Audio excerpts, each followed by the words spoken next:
Welcome back after the break. Rosaiah గారు, ఆయన డిమాండ్ల గురించి మీరేమంటారు? చెప్తారు.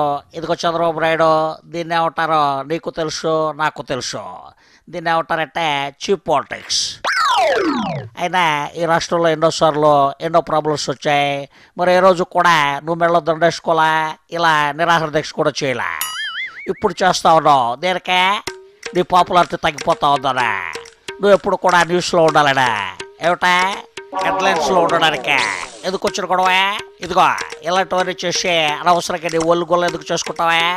అది కాదు, నాకు తెలియక అడుగుతా. ఎకరాకి 10,000 రూపాయలు వాళ్ళు ఎవరని తెలుసు. వాళ్ళు ఇచ్చే వరకు నువ్వు ఈ దీక్ష కొనసాగించాలని నీకు తెలుసు. అయినా ఇది ఎటు ధరిస్తుందో నీకు తెలుసా? అనవసరంగా ఈ టీవీ చూసేటువంటి ప్రజలకి నెత్తి ముప్పు కట్టడం తప్పితే ఇంకెవరు ఉందట?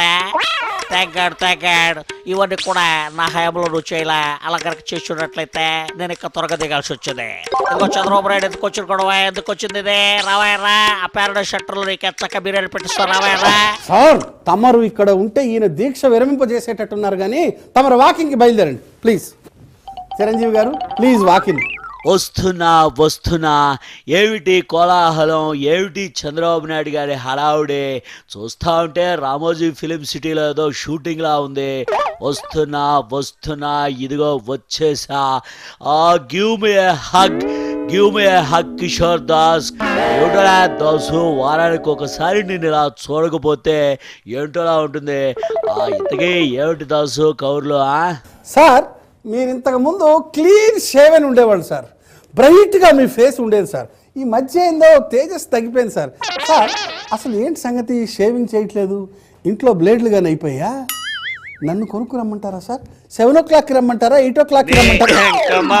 నేను ఒక్కడెక్కడ దండేసుకొని దీక్ష కూర్చుంటే నీ 7 o'clock 8 o'clock ఎవడ కావాలా? మర్చిపోయాను, చంద్రబాబు నాయుడు గారు దీక్షలో ఉన్నారు. రాష్ట్ర ప్రభుత్వం గడగడగడలాడిపోతోంది. అనేక పక్షాలు ఆయనకి మద్దతు తెలుపుతున్నాయి. చిరంజీవి గారు, ఈ ఉద్యమం పట్ల మీ వైఖరి ఏంటి సార్? నా వైఖరి చెప్పాలంటే, నా వైఖరి ఏంటంటే నాకే అయోమయంగా ఉందా దాసు. అసలు ఏదో ప్రాబ్లం పట్టుకొని ఇలా నిరాహార దీక్ష చేసి సంచలనం సృష్టించవచ్చు అనే ఐడియా నాకు కానీ ఉంటే అమెరికా వెళ్ళేవాడినా, ఆ లైఫో సెక్షన్ చేర్చుకునేవాడినా. ఇలా ఏదో ఒకటి పెట్టుకొని ఓ 15 రోజులో 20 రోజులో నిరాహార దీక్ష చేసి మరీ నా బరువు తగ్గించుకునేవాడు కదా. ఏది ఏమైనా ఈ విషయంలో చంద్రబాబు నాయుడు గారే బెటర్ అయ్యా. రే ఎంత పని జరిగింది. బరువు తగ్గాక దీక్షలు పట్టి ప్రయోజనం ఏముంది కానీ బాబు గారు, ఆయన సెటైర్ పటాపంచలైపోయేలాగా రాష్ట్ర పరిస్థితిని ఒక్కసారి ఆయన వివరించండి సార్. చెప్పడమే కదా, మా పాట రూపంలో వినిపిస్తా. ఆ వెంకటేష్ పాడేమిటా? గుర్తొచ్చింది. మన ఇంటనే ఉండగా బంగారం, ఎందుకు నీకు విచారం? మనకు ఉన్నాడు పాత మిత్రుడు, చింతన తీర్చును నిమిషాల్లో. ఈ పాటను ఆదర్శంగా తీసుకోండి. ఆ మాదిరిగా మన బంగారం మంచిదైతే మన రైతులకి ఎన్ని కష్టాలు వచ్చా అసలు నేను ఈ దీక్షలో కూర్చునేవాడినా. బంగారం ఈజ్ ఈక్వల్ ప్రభుత్వం, ఈజ్ ఈక్వల్ పాలకులు, ఈజ్ ఈక్వల్ కొత్త ప్రభుత్వం, ఈజ్ ఈక్వల్ నల్లారి కిరణ్ కుమార్ రెడ్డి. మా బాగా చెప్పారు సార్. అంతే కదా, రైతు సమస్యల మీద సమర శంఖారావం పూరించడానికే కూర్చున్నా. ఈయన నిరాహార దీక్షతో మీ బ్రతుకులు రచ్చ అయిపోతాయనుకుంటా ఉన్నారేమిటో. అయినా ఇంతకుముందు ఆ రఘువీరారెడ్డి ఏం వెలగబెట్టాడు? ఇప్పుడు ఆయన గారికి శాఖ మార్చే కొత్త ఆయన ఎవరా? జగన్ బాబాయ్.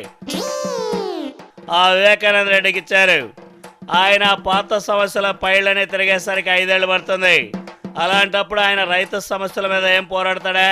ఏం తీరుస్తాడు వాళ్ళ సమస్యలు? మా నాగవ అన్నట్టు ఆ మేఘమదనం డబ్బులు ఎవరు తిన్నారా? మేఘాలు మింగేసా, లేకపోతే వర్షంలో తడిసి కొట్టుకుపోయా? ఈ గుట్టంతా రట్టు చేస్తా, బయటికి లాగుతా ఏమనుకుంటామన్నారేమిటా కబడ్దార్. అంతే కదా. అసలు ఆ ఎఫ్సీఐ ఏం చేస్తుంది?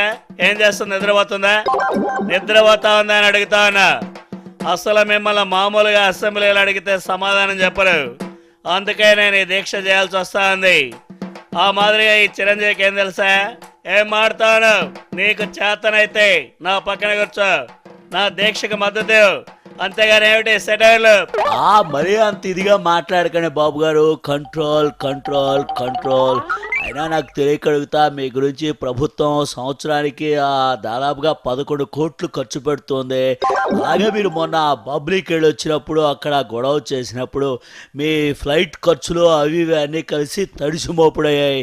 ఇక ఇప్పుడు ఇక్కడ కూర్చున్నారు అంటే మీకు అదనపు బలగాలు, అలాగే వాళ్ళకి ఖర్చులు గిచ్చులు, టిఫిన్లు ఇవి అవి, తర్వాత మిమ్మల్ని పలకరించడానికి వచ్చిన వాళ్ళకి ఏర్పాట్లు, ఇవన్నీ ఎంత ఖర్చు అవుతుందో ఏమిటో ఒక్కసారి ఆలోచన చేసుకోండి. అయినా ఎందుకు వచ్చిన గొడవ, ఎందుకు ఇలా మీరు చేసి అనవసరంగా మీ ఆరోగ్యాన్ని పాడు చేసుకుంటారు?